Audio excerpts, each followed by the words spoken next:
Hikmah Singapura.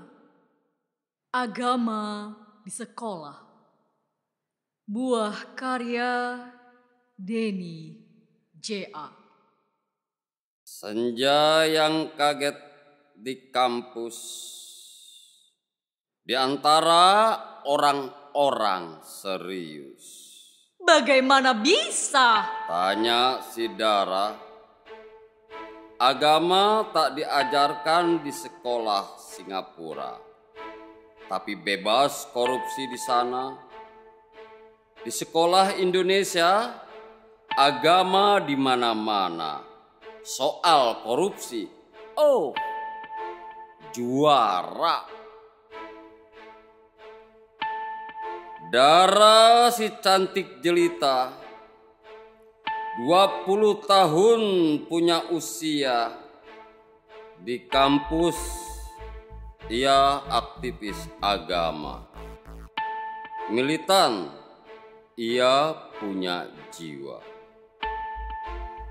Semester itu aksi protes ia rancang. Ia dan aktivis lain gamang, ini kampus mau ke neraka. Terlalu sedikit pelajaran agama. Dara susun rencana serius. Petisi ke dekan dan rektor kampus, pelajaran agama harus ditambah. Ini tuntutan yang sah. Dalam rapat pertama semua setuju. Mereka kur untuk maju. Pelajaran agama harus ditambah.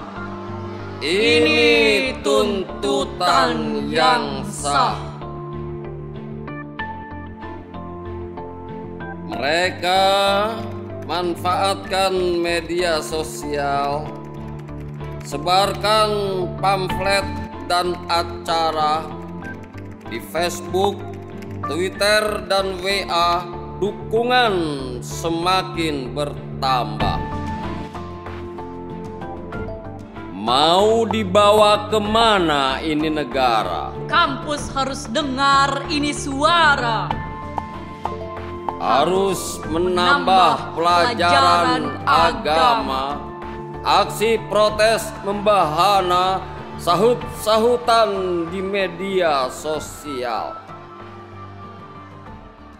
Namun menyelinap di sana postingan yang berbeda dengan argumentasi sebaliknya membuat Dara terpana. Mulai ramai di-share di WA postingan pengalaman Singapura. Itu negara punya cara beda soal pendidikan agama di sekolah. Untuk ketiga kali Dara melotot di WA. Ia scroll bolak-balik itu berita yang menentang rencana mereka. Perlu ia jawab segera.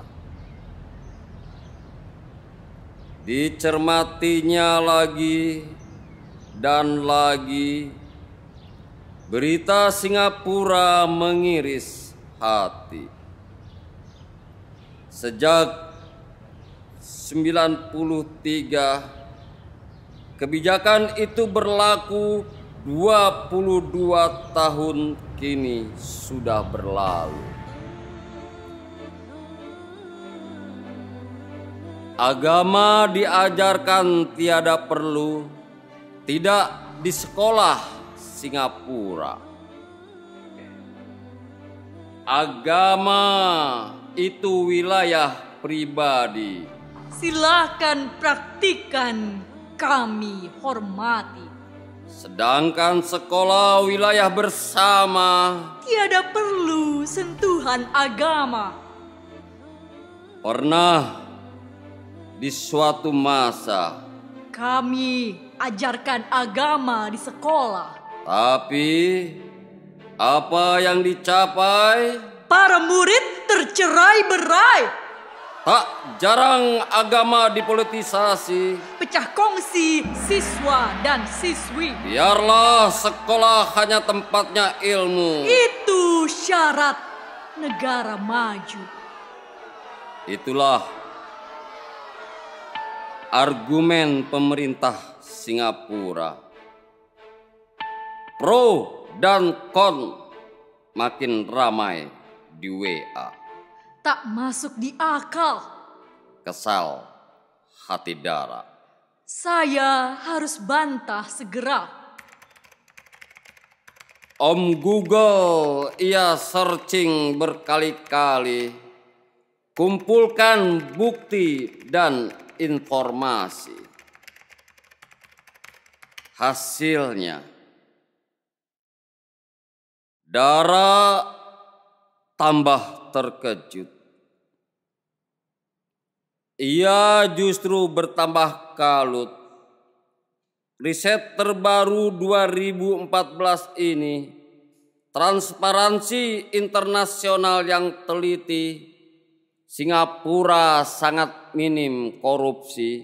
Minimnya, minim sekali. Di aneka bangsa dan negeri yang bersih bebas korupsi, agama juga tak lagi diajarkan di sekolah rendah hingga perguruan. Semakin penasaran si Dara, bagaimana di Saudi Arabia? Ia sumbernya siar agama. Hah? Dara semakin terpana. Korupsi juga merajalela. Bagaimana di lain negara yang juga pusat siar agama? Hindu, Katolik, dan Yahudi, apakah bebas korupsi? Dara melakukan riset cepat. Semua ia baca dan catat. Oke. Katanya dalam hati. Informasi harus detail dan teliti. Israel, pusat Yahudi, 37 rankingnya. Saudi Arabia, pusat Islam, 55 urutannya. India, sumber Hindu, 85 posisinya. Italia, Katolik, dan Vatikan, 69 rankingnya. Bagaimana Indonesia? 107 urutannya. Soal korupsi buruk semua. Padahal agama diajarkan di sekolah. Kok bisa? Ia catat pula 10 negara tertinggi yang paling bebas korupsi. Denmark, Swedia, Singapura, hingga Kanada. Semua bukan negara agama. Di sekolah yang disediakan negara, agama diajarkan tiada. Kok bisa? Dara harus punya jawaban segera. Ia tak lagi tahan. Malam nanti ada temu lanjutan, menyusun petisi kuatkan barisan. Harus ada jawaban. Katanya geram. Undangan meeting sudah disebar, dadanya berdebar-debar. Seketika Dara teringat Heri Aslan. Ia perpustakaan berjalan, doktor ilmu politik yang klimis, yang juga suka melukis. Segera darat teks di WA. Bang, minta waktu berjumpa. Motor bebeknya segera ia kebut.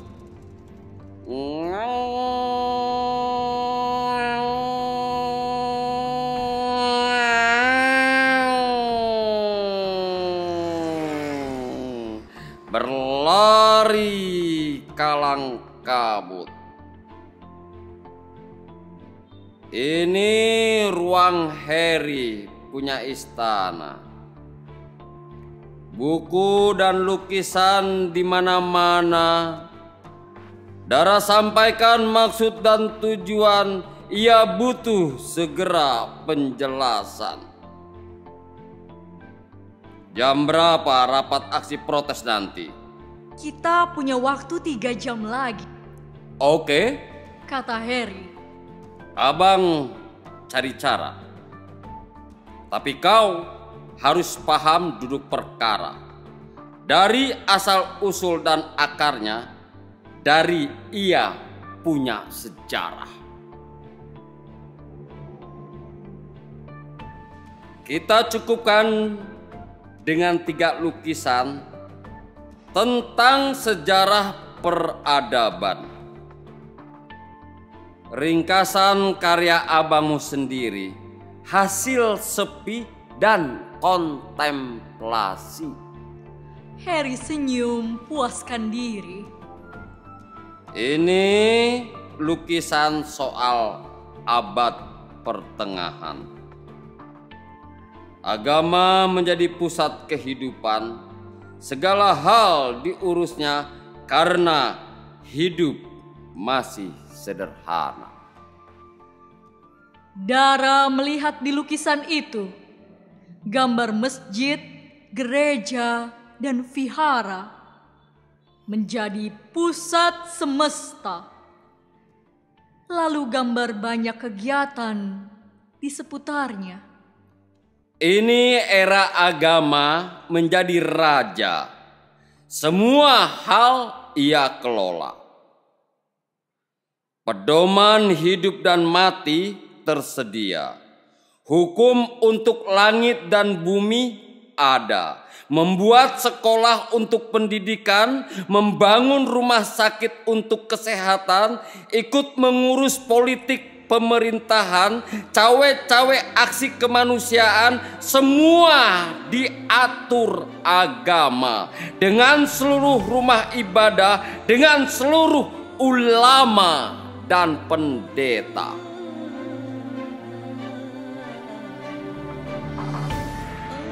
Namun zaman hamil modernisasi, datanglah era spesialisasi yang butuh keahlian yang jeli.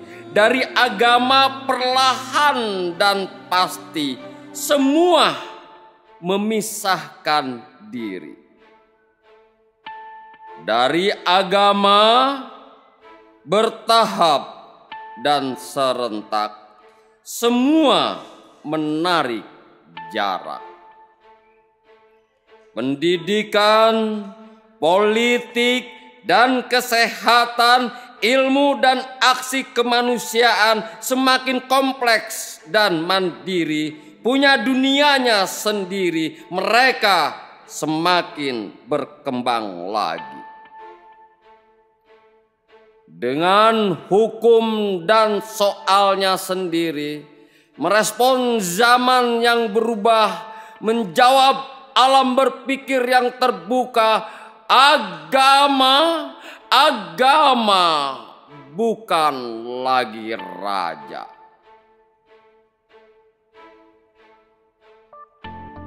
Awalnya ada pertentangan. Begitulah dinamika perubahan. Agama kok ditinggal, modernisasi kok durhaka, namun arus zaman terus berjalan, tiada yang bisa menahan.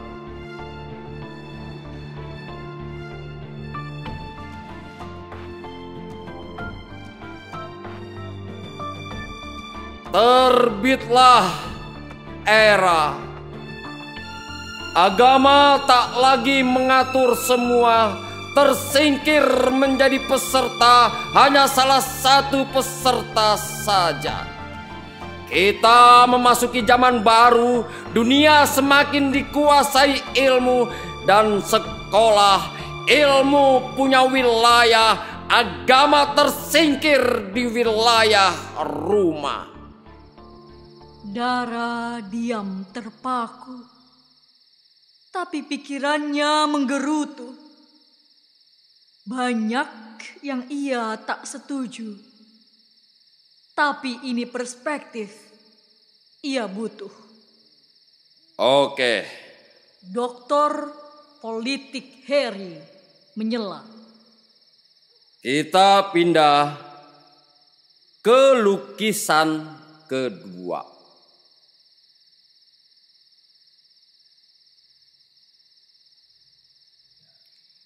Ini abad 20 yang bergelora. Era lahirnya banyak negara, gelombang baru mengubah dunia. Dara mengamati lukisan itu.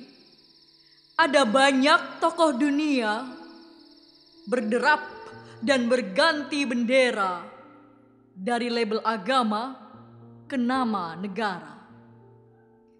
Ujar Dr. Harry. Zaman melahirkan negara. Umat menjadi warga negara yang harus diperlakukan setara apapun mereka punya agama. Datang era demokrasi. Memisahkan ruang publik dan ruang pribadi. Agama menjadi urusan pribadi, ruang publik tak boleh dimonopoli. Peran agama berubah fungsi. Di wilayah pribadi, agama dibolehkan mendominasi. Di ruang publik, agama hanya pemberi inspirasi. Swasta dibolehkan membuat sekolah. Di sana silahkan ajarkan agama. Namun semua sekolah pemerintah bukan lagi agama punya wilayah. Dara menarik napas panjang. Batinnya panas meregang. Penjelasan masuk akal, tapi hatinya berontak-berontak. Bagaimana dengan baik dan buruk? Yang boleh dan tak boleh. Ilmu pun bisa disalahgunakan. Mengapa agama disingkirkan? Dara keras membantah. Oke, Dara. Jawab Harry. Jawabannya di lukisan ketiga. Abad 21 punya aura. Terpisahnya moral dari agama yang mengagetkan semua. Hah? Dara tersendak marah. Bagaimana bisa? Tiada moral tanpa agama. Ini sesat dan bahaya. Dr. Harry malah tertawa.